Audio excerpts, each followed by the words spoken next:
I did not think I'd be making another video about this. This is probably the last thing I should be doing with my time right now, but I just have to address this because I woke up and the the controversy over Nintendo and GameFreak putting Pokemon gotten even bigger. I mean, IGN's written this big article about it, and uh, and I really just can't believe it because people are acting like Game Freak and Nintendo have broken a personal promise that they made never to make a Nintendo DS game again. Like like I'm seeing like these IGN article and the comments on it, and just comments and stuff on message boards and all just across the internet. This isn't directed at anyone in particular, but I'm just seeing all this stuff like Nintendo should never ever make a Nintendo DS game again, and there's no excuse for Game Freak to ever in a million years till the cows come home ever put another game on DS again, and they're stabbing every 3DS owner in the back, and Game Freak is out of their minds for making games for legacy hardware that no one supports anymore, and they're making games for old systems, and they're sabotaging the Nintendo 3DS, and I'm just like, come on. I mean, this is just incredible to me because do you realize Nintendo the day 3DS came out, and the DS didn't just vanish off the face of the earth. Nintendo still manufactures the Nintendo DS family. They still support the DS family. I mean, like last year, they sold 3.4 million Nintendo DS family systems, and most of those were sold after the launch of the 3DS. A lot of those were sold in the period between Black Friday and Christmas. I mean, I have a friend who works in retail. He was telling me how parents are they're choosing Nintendo DSi and DSi XL for their kids over Nintendo 3DS, like saying like, yeah, the 3DS is cool, but he's a little kid and he doesn't need all these advanced high-end features on this more expensive system when there's a whole great library of games that's coming out for Nintendo DS still. The back library, and still some titles coming out, not necessarily the big first party and second party Nintendo games. So last year they sold what 3.4 million Nintendo DS family and thinking that's just in the US. Now globally in this current week, the last week of February 2012, they sold 3.4 no, excuse me.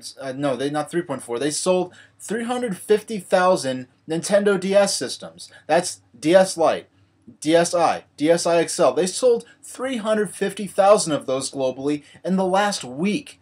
And let's say for instance, the last week before Christmas, 2011, they sold another 350,000 Nintendo DS, DSi, and DSi XL systems. There are tons of new consumers, mostly, and who bought those systems were mostly purchased for or by little kids. And what's the primary demographic for Pokemon? Little kids. Gasp, I said it. Me being a big Pokemon fan myself. The primary audience is little kids. And parents are buying Nintendo DS over 3DS for little kids. When I go to the laundromat, I see little kids with the DSi and DSi XL, brand new DSi and DSi XL systems, they're consumers wanting games for them, and it makes there's I don't know why would you get mad because they're supporting the people who the people who are still just coming on board with the DS family. Now that's going to become an increasingly niche market as time goes on and the penetration for 3DS increases and the development shit's over, but this game was developed for DS. It was conceived for DS.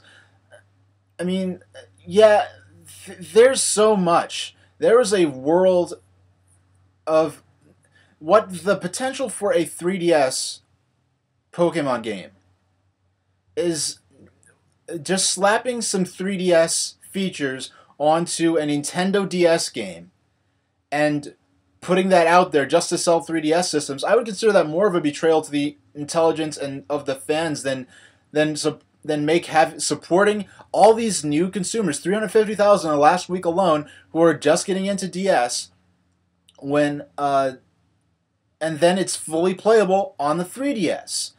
There's so much stuff that a Pokemon game built for the 3DS has to offer to like radically evolve the series. And just slapping a Nintendo DS game on 3DS and shoehorning in some 3DS features just to say, oh look, we're using the new features, that would just be that would totally pale in comparison.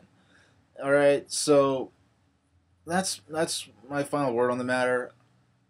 I mean, you have the right to feel the way you want. This is probably the closest I've come to directly arguing with my viewers as I've probably come. But yeah, just cool your jets. I mean, seriously, it's just a video game. And do you think they're not? People are acting like Game Freak and Nintendo signed this contract in blood that says like we shall never ever make Nintendo 3DS Pokemon games, or like.